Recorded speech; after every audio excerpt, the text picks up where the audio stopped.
This is Jack Eichel, one of the many standout players who have joined the Vegas Golden Knights since they've entered the NHL.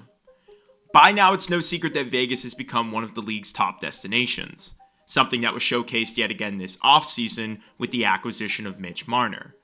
But what makes them different from other expansion teams that have joined the league? Well, the one thing that has defined this organization is their unapologetic approach to roster building. They've stretched the salary cap, orchestrated trades that land elite talent, and aren't afraid to spend their draft picks in order to do so, even when it seems impossible. For the most part, these high-stake moves have paid off quite handsomely, making Vegas a notorious threat in the eyes of hockey fans across the league, something that separates them from a lot of other expansion teams that usually take some time before they have a dominant run. In recent years, they have made it to multiple finals, captured a Stanley Cup, and have enjoyed consistent playoff success. But how sustainable is this dominance and aggressive approach from Vegas, and should we even consider them to be a top team anymore? Well, let's talk about it.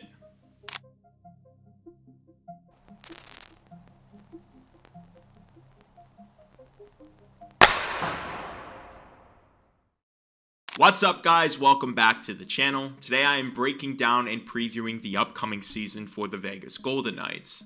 Following an early playoff exit, Vegas went back to the drawing board, and boy did they come out on top. New faces, new expectations, and a roster that's ready to make plenty of noise this year. But is it enough? And will Vegas get back to being that dominant postseason team that we know them to be? Well, let's find out together. So if you guys have been enjoying the content lately, be sure to toss this video a like and subscribe now. Kick back for the next 10 to 15 minutes and let's talk about the Vegas Golden Knights. Let's kick things off with a quick look back at last season. Despite extensive roster turnover in the offseason, the Vegas Golden Knights bounced back from their early first-round exit to Dallas in 2024 with an impressive 2025 campaign in which they reached the 50-win threshold while also setting both individual and franchise records. Vegas won the Pacific Division title for the fourth time in 8 seasons and were near the top of the standings pretty much all year long. They set a franchise record with 274 goals in 82 games played, and even recorded their franchise's best power play percentage, finishing the year with a success rate of 28.3%. In terms of individual success, Jack Eichel recorded a franchise record 94 points. Dorofeev and Hertl both led the team in goals with a combined 67, 27 of which came on the man advantage, and 14 of those were by Thomas Hertl, who set the franchise record with the most power play goals in Vegas history. Vegas, in typical fashion, had a ton of star players who were producing at a high level. But what really surprised me about the team this year was how evenly distributed their goal scoring was. Looking at their goal scoring numbers, 5 total players topped 20 goals this past season: Dorofeev, Hertl, Eichel, Howden, and Barbashev. 13 total skaters reached double digits, including Stone, who had over 15, Olofsson, and Waugh. Pearson and Hannafin both rounded things out with 13 and 10 goals respectively, but Vegas was getting goal scoring from nearly every area of their roster, making them a very difficult team to game plan against. This was great and all for the regular season, but unfortunately their goal scoring distribution completely dried up in the playoffs as both their stars and their depth players just couldn't find the back of the net. After locking down their division and earning themselves a matchup against the Minnesota Wild, Vegas was considered a heavy favorite in that series. But it took a pretty unexpected turn when they found themselves down 2-1 early against a Wild team that had battled injuries all year long. Ultimately, they were able to come back and win against Minnesota in 6 games, but it wasn't a great sign that their scoring had ultimately started to fall apart at the worst possible time. Round 2 against Edmonton, and while considered a more even matchup, it ended up being completely lopsided, but just not in favor of Vegas. Through the series, Edmonton looked like a much more complete team, and the only win that Vegas managed to get was a return game for Stuart Skinner, who had been riding the bench after a shaky start to the playoffs against LA. Despite getting the best of Skinner in Game 3, the Knights were unable to capitalize on their own momentum, and in Games 4 and 5, they were held scoreless as they watched their season come to a close in pretty disappointing fashion. The last 2 games of that series represented a massive problem for Vegas throughout the entire playoffs. Not only did their scoring dry up, but just their overall production on offense was pretty embarrassing from a team that's usually much more representable. Just looking at their top scorers, they all went cold at the worst possible time. Jack Eichel had 0 goals, Dorofeev had 0 points in 3 games, Hertl had 0 points in 5 games, and Stone, while playing injured, played 5 games and had 4 points, but wasn't much of a factor in this series. The point of this is to say when your stars don't show up, you're not going to win a playoff series, and in Vegas' case, they doubled down because their depth didn't show up either.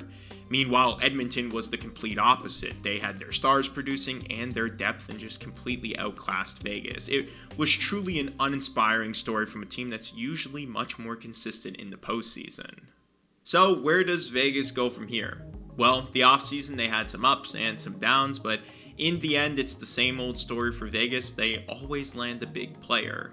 So let's start with the biggest acquisition of the offseason, Mitch Marner going to the Vegas Golden Knights.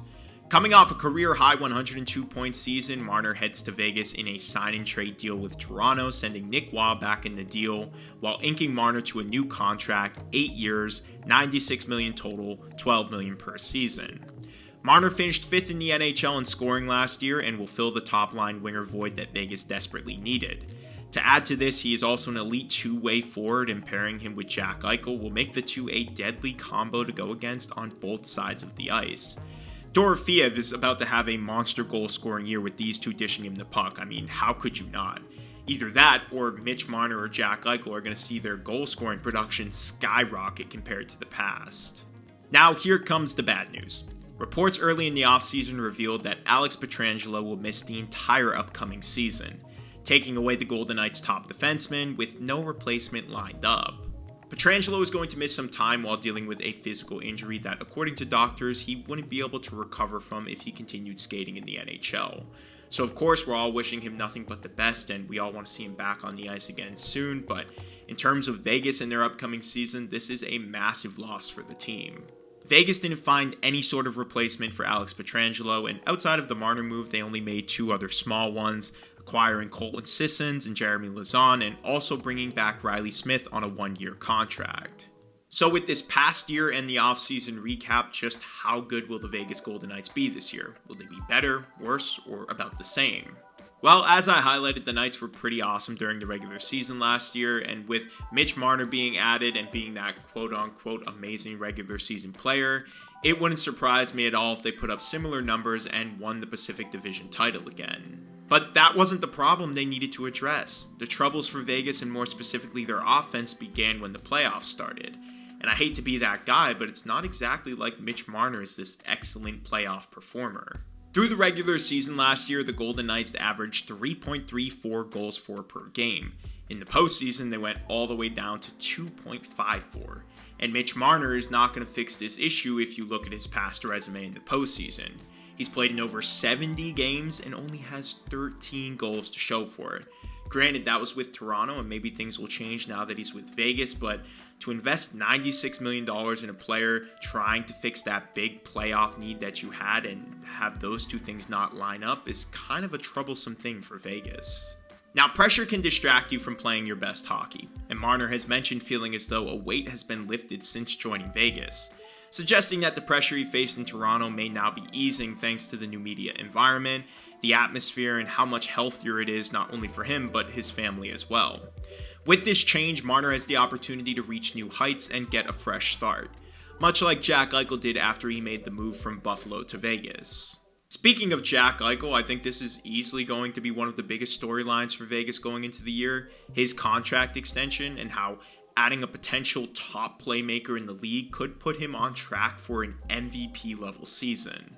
Eichel, coming off the best season of his career and a strong Four Nations tournament, will have less defensive responsibility with Marner playing on his wing and should be able to capitalize on more scoring chances since Marner is such a gifted playmaker.